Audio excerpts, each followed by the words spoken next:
Enzo Recto, kalaban ang katiwalian at kasinungalingan, kakampi sa katotohanan at kabutihan. Binaha ang ilang lugar sa Davao City dahil sa malakas na ulang, bunsod ng trough o buntot ng low pressure area Sabado ng gabi. Sa Barangay Mintal, sa video, ang motorcycle rider na pilit tinawid ang rumaragasang baha na umapaw na umano sa tulay. Tinangay na malakas na agos ang rider pero nasagip din siya.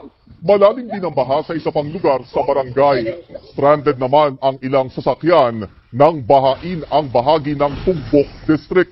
Sa video ni Ryan Magpayo, lubog din sa tubig ang simbahan. Sa Barangay Matina Crossing, ipinatupad ang preemptive evacuation sa isang lugar na inabot na rin ng baha. Humupa rin ng tubig makalipas ang ilang oras at nakauwi sa kanilang tahanan ang mga residente. Sa Davao Oriental, tinangay ng rumaragasang ilog ang footbridge ng Sitio Mambusaw, Barangay Taukanga sa bayan ng Manay. Labis ang panghihinayang ng mga residente dahil malaking tulong ang nasabing tulay para makatawid sila sa ilog at maihatid ang mga produkto. Sa Camarines Norte, tumaas ang level ng tubig sa mga ilog dahil sa pag-ulang dala ng low pressure area. Sa bayan ng Talisay, ilang motorista at residente ang napilitang dumaan sa mas malayong ruta dahil sa umapaw na spillway na kumukonekta sa Barangay Gabon at Kahabaan. Dalawang spillway din sa bayan ng San Vicente ang pansamantalang hindi nadaanan nang umapaw ang San Vicente River. Oh, grabing baha sa Davao City. Sabagay, dati namang binabaha. Kaya lang ito, ang pagkakaiba ngayon, nasa dahig si Omar. Yung apo ni Duterte na congressman na ngayon, yung mataba na apo niya na sinasabing may-ari ng mga maraming branches ng 7-Eleven sa Davao City. O yan, congressman na yun ngayon. Habang nandun, pinagyayabang niya na wala daw ghost projects ang pamilya nila.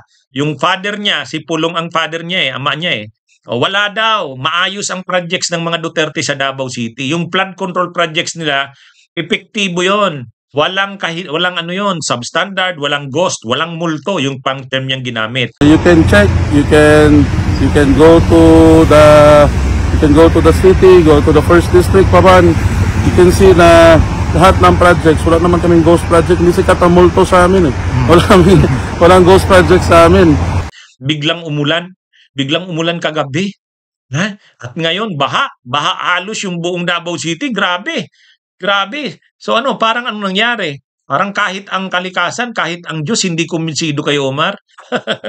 Ayun. Ha? Parang katulad din ng nangyari nung naalala nyo yung bago magsona si PBBM.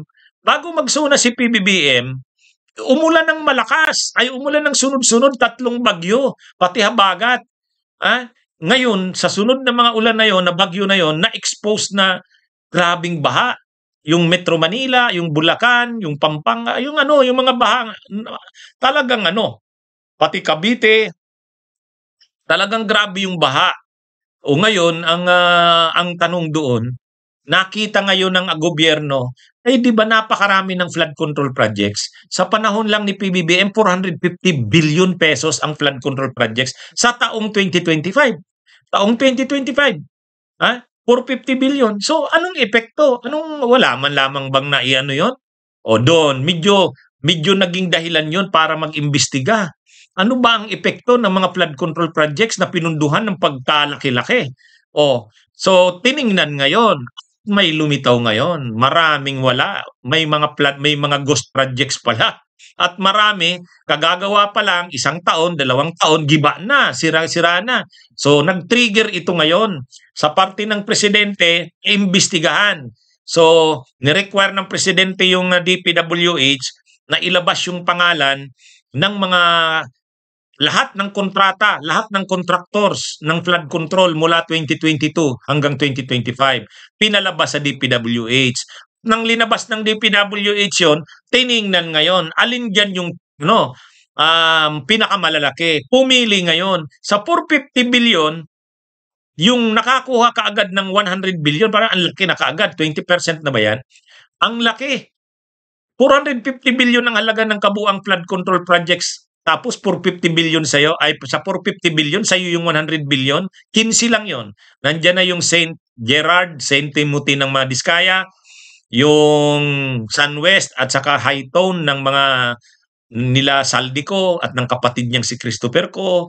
O, diyan na yon, yung Wawaw Builders, diyan, naglabasa na ngayon. At diyan na na-expose na grabe palang ghost projects at grabing substandard projects. Kaya parang ang naging ano dito, yung kalikasan, nag-intervene. Ang Diyos, divine intervention ang nangyari. Nakita ngayon yung doon sa grabing pagbaha na yon, nakita ngayon yung mga kapalpakan. Yung irregularidad at saka katiwalian sa mga flood control. Ito, nauulit na naman dito sa Davao City. Kasi mayabang si Omar, mayabang ang mga Duterte, pinagmamalaki nila, wala daw ghost project, wala daw substandard project. Maganda ang kanilang mga proyekto. Yung 51 billion daw na yun ni Pulong, imbestigahan daw yun, tingnan daw yun, walang problema. At yung anak ni Pulong Duterte, yung Congressman Omar, nagyabang habang nasa dahig sa The Netherlands. Wala silang multo. Ngayon, pagsalita niya noon, grabe.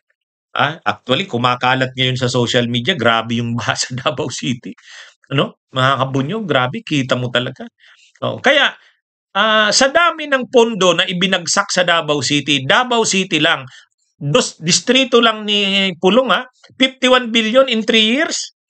Imagine nyo yan, sa isang district lang, 51 billion in 3 years. Mapapataas kilay ka. O sige, tingnan yan.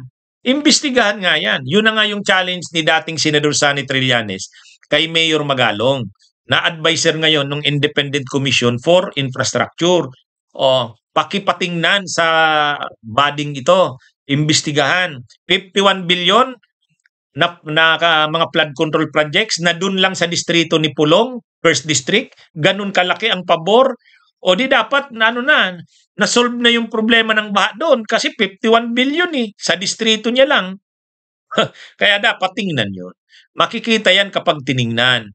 Kaya para pag nakita yan, kasi sobrang yabang ng mga Duterte. Sabi nga ni Omar, walang multo. O sige, tingnan natin, malalaman natin yan kung ano ngang totoo. Bunyog, halikan na kasama ka. Bunyog, kapag buklod ay may pag-asa. Luzon, Visayas, Mindanao, isa ang pananaw. Sa bagong Pilipinas ang bunyog isisigaw. Bunyog.